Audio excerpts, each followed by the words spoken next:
Halo semuanya, oke guys, jadi hari ini aku mau berbagi pengalaman dan wawasan investasi sama kalian ya. Nah, jadi guys, aku tuh udah berinvestasi selama lebih dari 10 tahun di pasar ini guys. Nah, jadi ngelihat perjalananku, dulunya aku tuh juga orang yang awam ya sama investasi guys. Nah, waktu itu aku bahkan pernah takut ya sama ragu tentang investasi ini guys. Namun, berkat terus belajar, berdiskusi dengan orang lain, dan pengalaman langsung di pasar, aku tuh akhirnya mengumpulkan pengalaman investasi yang luas guys. Nah, sekarang di sini aku mau bagiin pengalaman sama kalian ya, agar kalian itu bisa bergerak lebih mantap dan lebih jauh lagi guys.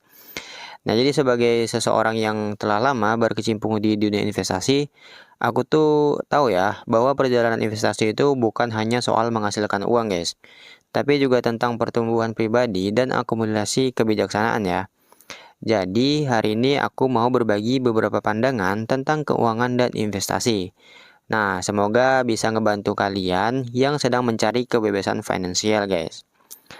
Nah, jadi investasi itu bukan hanya tentang angka dan keuntungan ya, tapi lebih tentang bagaimana kita mengelola kekayaan kita, bagaimana kita membuat uang bekerja untuk kita, bukan kita yang bekerja untuk uang, guys. Nah, jadi aku berharap ya apa yang aku bagikan ini bisa memberikan kalian inspirasi dan ngebantu kalian buat perjalanan kalian, guys. Nah, jadi hari ini kita akan bahas perbedaan antara investasi dan manajemen keuangan yang mungkin belum banyak diketahui oleh kalian ya. Nah, yang pertama, apa sih itu manajemen keuangan? Ya, mungkin dari kalian itu berpikir ya, kalau manajemen keuangan itu cuma nggak boros aja kan? Nah, tapi sebetulnya bukan itu aja guys. Nah, jadi manajemen keuangan itu adalah cara kita mengelola kekayaan untuk memastikan bahwa aset kita itu berkembang dan terlindungi ya. Nah, banyak orang berpikir ya, manajemen keuangan itu hanya tentang menghasilkan uang. Padahal ya sebenarnya maknanya jauh lebih luas guys. Nah, manajemen keuangan itu nggak hanya mencakup tabungan ya, tetapi juga melibatkan saham, reksadana, properti, dan berbagai aspek lainnya. Serta manajemen keuangan itu adalah cara berpikir yang berhubungan dengan bagaimana cara mengelola dan memanfaatkan kekayaan kita masing-masing, guys. Nah, jadi pendapatan seumur hidup mencakup penghasilan yang kita peroleh melalui pekerjaan, serta pendapatan yang kita peroleh dari manajemen keuangan dan investasi. Nah, misalnya nih ya, penghasilan dari pekerjaan sampingan bergantung pada tenaga orang lain, sementara penghasilan dari manajemen keuangan itu bergantung pada uang yang kita miliki bekerja untuk kita, guys. Nah, jadi dengan manajemen keuangan yang tepat, kita bisa membuat uang bekerja untuk kita, guys, dan secara bertahap mencapai kebebasan finansial. Nah, itu tadi ya untuk arti dari manajemen keuangan. Sekarang di sini aku akan jelasin apa itu investasi. Nah, jadi investasi itu adalah menanamkan uang kita ke dalam suatu proyek ya, atau aset dengan tujuan untuk meningkatkan nilai uang tersebut. Nah, intinya itu investasi bukan hanya sekedar menyimpan, guys, tetapi lebih kepada bagaimana uang itu tadi bisa memberi kita keuntungan dan membantu kekayaan kita berkembang ya. Dan keuntungan investasi biasanya terkait dengan inflasi atau fluktuasi pasar, guys, atau faktor lainnya ya. Lalu, apa cara terbaik untuk menghasilkan uang? Ya, jawabannya adalah manajemen keuangan ditambah investasi. Nah, cara dua itu udah paling ampuh, guys. Bagaimana sih caranya? Yang pertama-tama, kita harus memahami bahwa investasi itu bukan hanya soal melihat uang kita bertambah. Nah, ini juga tentang bagaimana kita merencanakan, mengelola, dan melindungi kekayaan kita, guys. Sederhananya ini ya, kita harus membuat uang kita bekerja untuk kita, bukan kita yang bekerja untuk uang. Sebenarnya investasi itu seperti memelihara hewan peliharaan ya. Kita menanamkan waktu dan energi atau lebih tepatnya uang, berharap hewan kita itu bisa memberi kita keuntungan. Tapi ingat, hewan peliharaan kita jangan sampai cuma makan uang kita, guys. Tapi harus bisa membantu kita menghasilkan uang. Nah, jadi investasi itu butuh kesabaran ya, karena kita nggak mau seperti memelihara sapi yang cuma makan rumput dan nggak memberi apa-apa kan. Nah, dalam buku Rich Dad Poor Dad, karya Robert Kiyosaki, ada suatu konsep penting guys. Orang miskin dan orang kaya memperlakukan uang dengan cara yang berbeda. Nah, orang miskin selalu sibuk bekerja untuk orang lain, sementara orang kaya membuat uang bekerja untuk mereka, guys. Nah, aku tahu ya, banyak dari kalian yang termasuk dalam kategori gaji bulanan habis. Nah, tiap bulan begitu gaji turun, langsung dipakai untuk bayar utang, kredit, mobil, atau tagihan kartu kredit ya. Nah, setiap akhir bulan, kalian pasti ngerasa stres dan cemas ya. Nah, kalian merasa sudah bekerja keras, tapi kualitas hidup mereka nggak berubah. Nah, lalu bagaimana mereka bisa berubah? Panjang kali.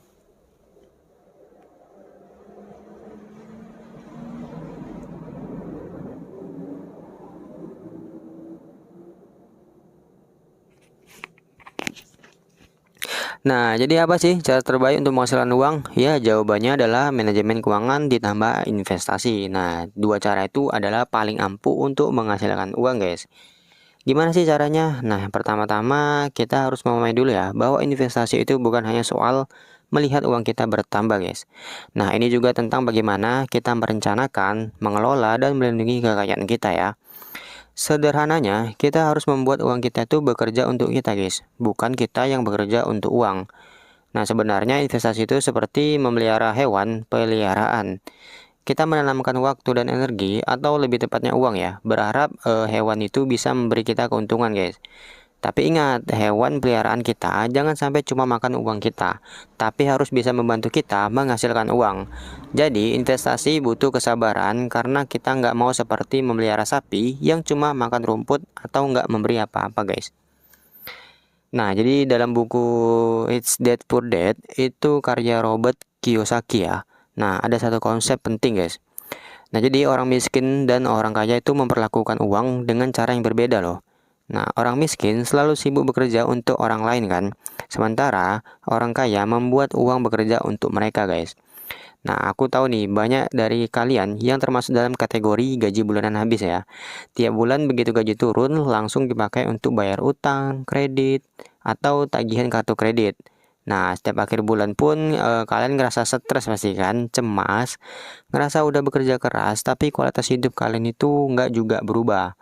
Nah, lalu gimana ya caranya biar kalian tuh bisa berubah? Nah, kalian bisa belajar manajemen keuangan, guys. Mulai dengan mengubah kebiasaan belanja.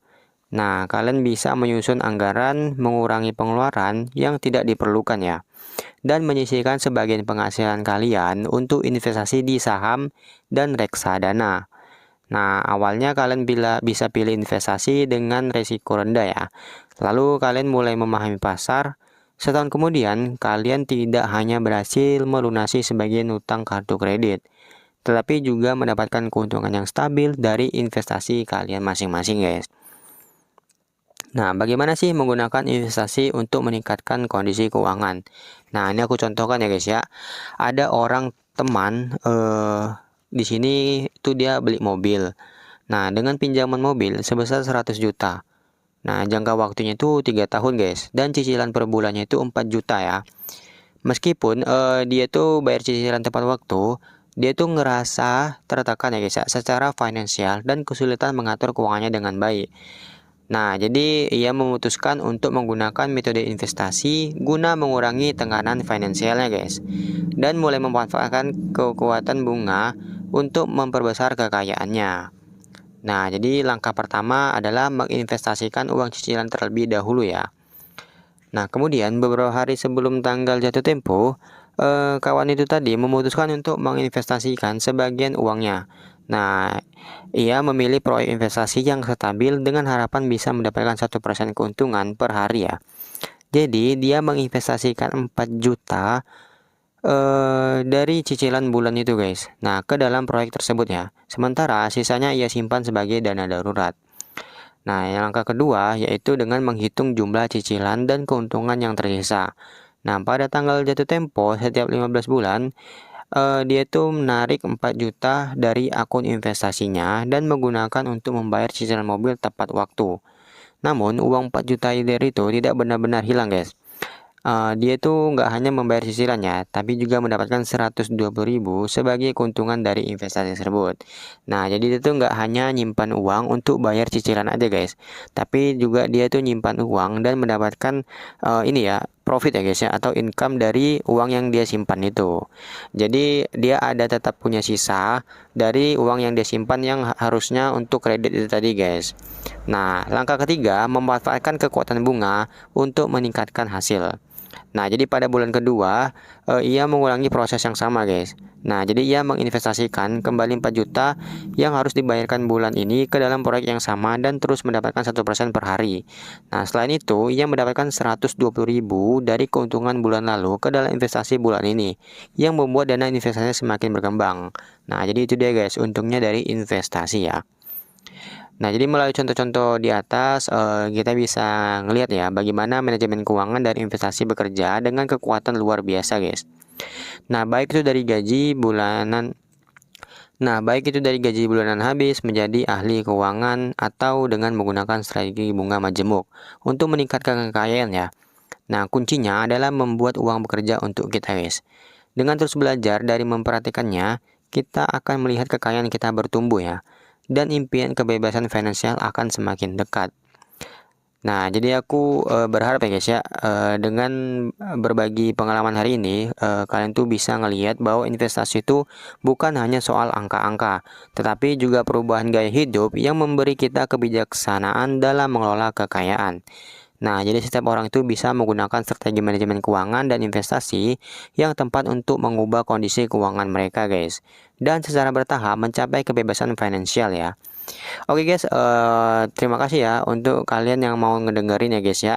Dan di sini aku harap pengalaman serta pemikiran aku ini bisa bermanfaat untuk kalian semua ya guys ya. Mari kita capai masa depan yang lebih bebas dan lebih makmur bersama guys.